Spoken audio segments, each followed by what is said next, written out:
kamu jadi. Nah, Allah melihat bahwa terang itu baik, lalu dipisahkannya lah terang itu dari gelap.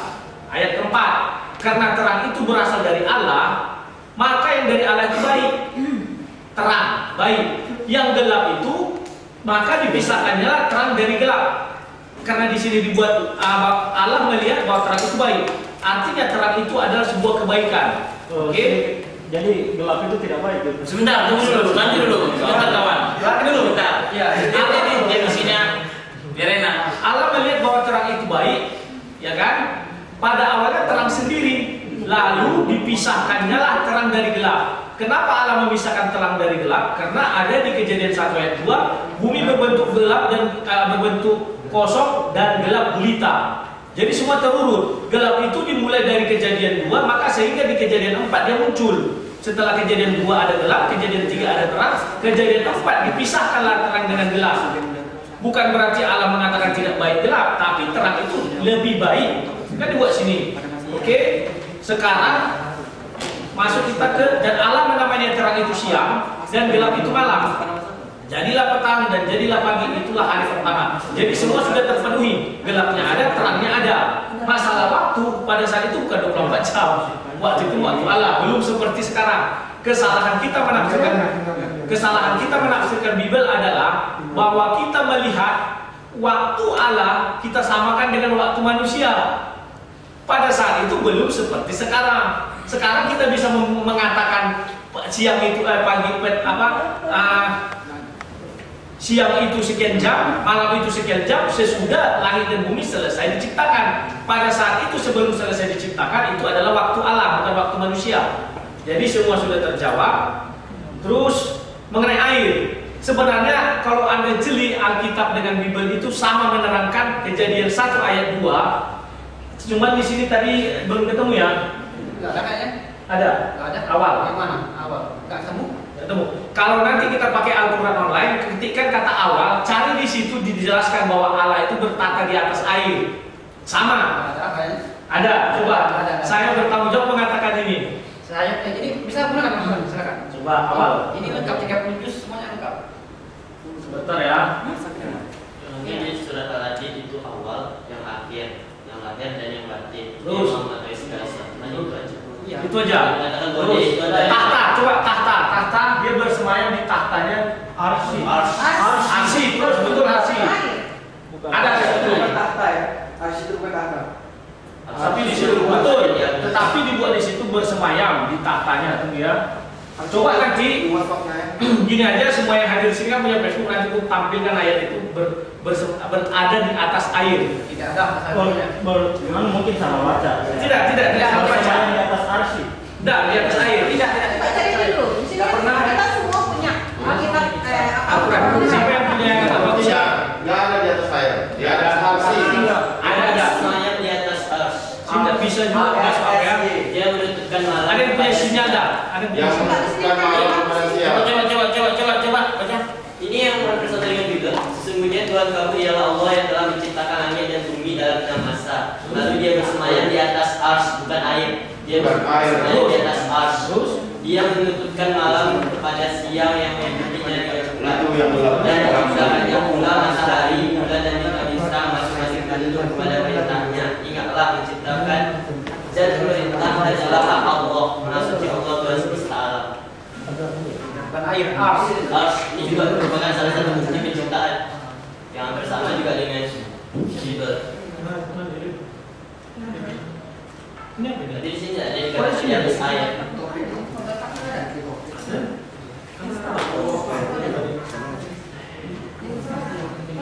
Ada sinyal.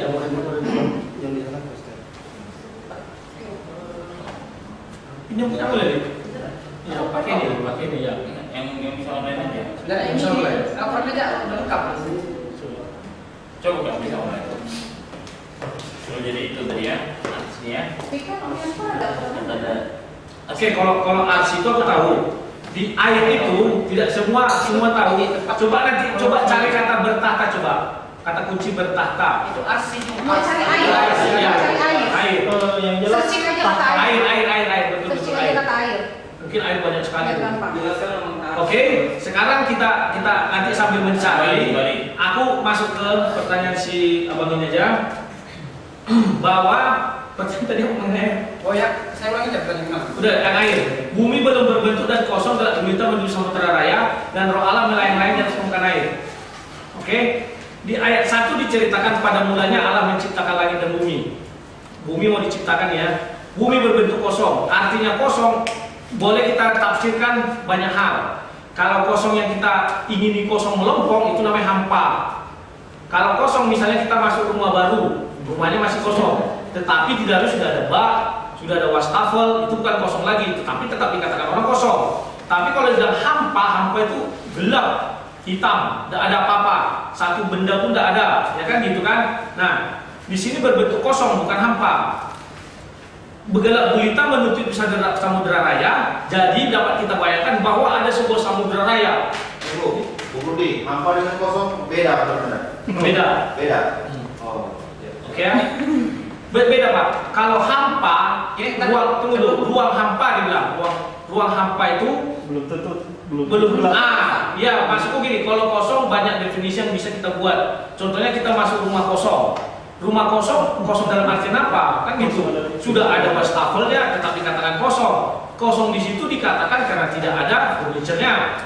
Itu kalau kosong. Kalau hampa dia jelas, tidak ada apa-apa. Abang, Nah, kita ini dulu, nggak sebentar. Coba bisa dibacain ulang ayatnya? Bumi belum berbentuk dan kosong. Ingat ya? Belum berbentuk. Gini sebentar. Tunggu. Kayak ini, kayak di pasar. Maksudnya gini, bagus saudara Rudi selesaikan dulu. Adapun nanti teman-teman merasa ada sanggahan, coba diingat aja atau dicatat kalau biar ingat. Nanti setelah saudara Rudi, oke pas, silakan saya lempar ke audiens. Oke, silakan. Bumi belum berbentuk dan kosong. Belum berbentuk di sini juga mengandung makna yang banyak, ya kan? Kalau belum berbentuk, aku misalnya membuat kue. Kue itu masih dalam adonan. Kalau orang awam bilang sudah berbentuk. Tapi kalau orang yang pembuat kue belum berbentuk ini, tapi sudah ada wujudnya. Nah, wujudnya apa? Ada langit, ada bumi. Ingat ya, bumi ini tapi diintikan belum ada daratan. Oke, ini yang bisa saya tangkap dari pengajian ini. Gelap gulita, memang karena belum ada cahaya, gelap gulita dan samudera raya. Artinya bisa saya gambarkan begini. Ada sebuah langit, ada sebuah bumi, dikatakan bumi, tapi dia belum memiliki daratan dan segala macam, tapi ada air. Nah itu bisa kita bayangkan. Contohnya, andai kata saya bilang dulu bentuknya es, air di ruang angkasa gini, es, itulah misalnya. Itu tidak bisa kita jangkau dengan akal pikiran kita. Tetapi dari sini sudah bisa kita logikakan bahwa kalau pernah lihat film, ada tuh film, maaf ya, kenapa saya membuat film? Film itu sebenarnya perwujudan dari hal-hal yang sebenarnya hayalan. Tapi hayalan yang ada mereka lihat, misalnya di kitab suci ada hayalan. Makanya kadang di film itu banyak bisa diplesetkan ya. Hayalannya adalah ini ada langit, ini ada bumi. Tapi bumi ini masih kosong. Belum ada daratan, belum ada ini segala macam, cuman ada intinya air. Sama dengan rumah tadi, loh kok sudah ada air. Nah, sama dengan rumah kosong. Rumah kosong sudah ada wastafel, sudah ada keran, tetap dikatakan kosong. Nah, itulah mungkin yang bisa. Tapi kalau dibilang bumi pada mulanya berbentuk hampa. Kalau hampa, itulah ruang angkasa itu hampa dia semua. Tidak ada satu benda pun. Nah, itu bisa saya terangkan. Terus yang ketiga, apa lagi? Yang ketiga, Daratan, lautan, dan tumbuhan pada hari ketiga. daratan, lautan. Ya, jadi air itu diciptakan pada hari ketiga, bukan sebelumnya. Air itu ada pada hari ketiga. Nah, Jadi air itu belum ada sebelumnya. Diciptakan pada hari ketiga. ayat berapa? Ayatnya ayat 9 9. Oke. 9. Berfirmanlah Allah, hendaklah segala air yang di bawah langit, kan ada tadi air di bawah langit. Kan samudera raya itu kan air ya. Berkumpul pada satu tempat, akhirnya air ini dikumpulkanlah pada satu tempat. Kalau tadi kan air semua, sekarang dikumpulkan aja, nggak semua lah air dikumpul, artinya dikumpulkan, artinya itu sudah dirangkum ini, berkumpul pada satu tempat, dikumpulkan, ditaruhlah entah di mana. Oke, ayat 9. Berkumpul sehingga kelihatan yang kering, dan jadilah demikian sehingga air yang dikumpulkan, maka di sini kosong, tak ada air.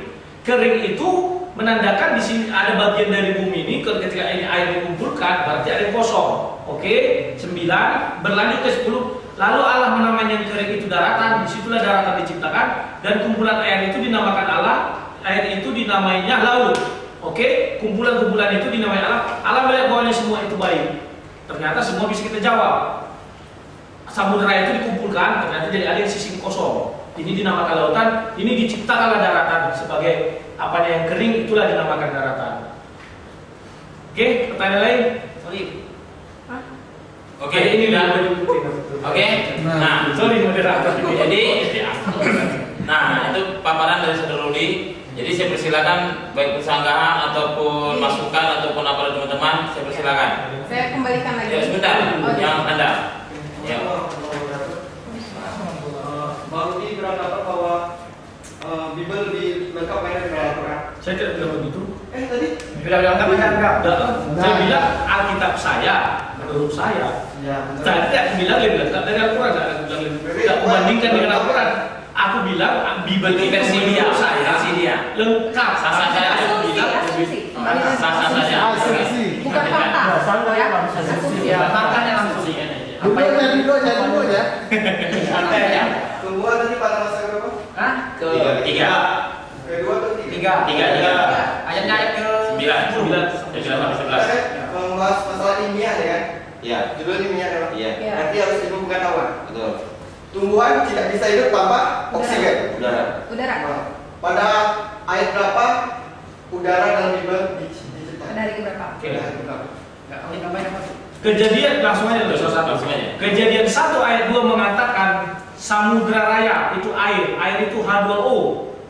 Kalau secara ilmiah ya sudah oksigen. Oke. Ya saya sebagai apa ya? Selama saya belajar H2O dalam air itu sangat kecil, sangat tidak bisa dihirup oleh manusia kecuali oleh ikan. Seperti itu. Ini tumbuhan. Ya, tumbuhan makanya juga, ya. sebentar, makanya tumbuhan di atas air teratai bisa hidup. Kecuali teratai mati di atas air baru betul. Siapa ini ya? Tumbuhan di daratan sama di lautan pasti berbeda. Jauh berbeda ya. Belajar oksidasi ya? Betul. Oksidasi. Oksidasi. Jauh berbeda. Karena saya orang IPA ya. Betul. Ya. Tetapi jangan lupa, sehebat apapun kalian menjangkaunya, air itu H2O, ada kandungan oksigen. Mau sedikit mau banyak, secara ilmiah tumbuhan bisa hidup di dalam air baik hanya 1 hari atau 2 hari. Buktinya kita tebas, buktinya kita tebang pohon itu kan tidak ada lagi hubungan nyawa. Kita masukkan ke air dia tetap segar dan hidup, masih bisa ditanam lagi. Ya. Itu bukti secara ilmiah. Silakan. Belajar oksidasi. Terserah mau apa. Enggak, nanya sama Bang Rudi, belajar oksidasi. Untuk terjadi proses oksidasi itu bukan hanya dibutuhkan H2O, tapi sumber panas. Dan terang di sini Betul. tidak dijelaskan apakah ini terang ini sumber panas atau sumber cahaya. Oke. Bedakan sumber panas dengan Ya. sumber cahaya. Baik. Saya bukan anak IPA, tapi Betul. saya belajar oksidasi. Terang yang di dalam sini dikatakan adalah terang dari untuk menyumberi cahaya yang ada di dalam matahari. Dari mana kalau misalnya berbicara sendiri? Sekarang baik saya tanya, matahari sumbernya dari mana? Dari inti. Inti sumbernya dari mana? Allah. Ya udah. Iya. Matahari yang mencipta. Dari Allah, Allah sudah menciptakan terang pada kejadian sampai 3 sehingga apapun bisa dilakukan oleh terang tersebut. Begini loh Bang Rudi. Sekarang tuh, Tumbuh-tumbuhan sebentar. itu bisa tumbuh, padahal mataharinya oke lah terangnya kita klaim duluan ya. Tapi udaranya belum ada. Bagaimana Udara dari proses air. oksidasi itu ada? Sebentar, Lip. Kita kalau orang sudah pernah tahu, kita buktikan saja, kita tebang pohon, 2 hari kita masukkan ke dalam air. Alkitabiah aja Bang. Iya Alkitabiah sudah. aja. Alkitabiah sudah ada air. Air itu mengandung unsur H2O. Siapapun ditanya ilmuwan pasti ada unsur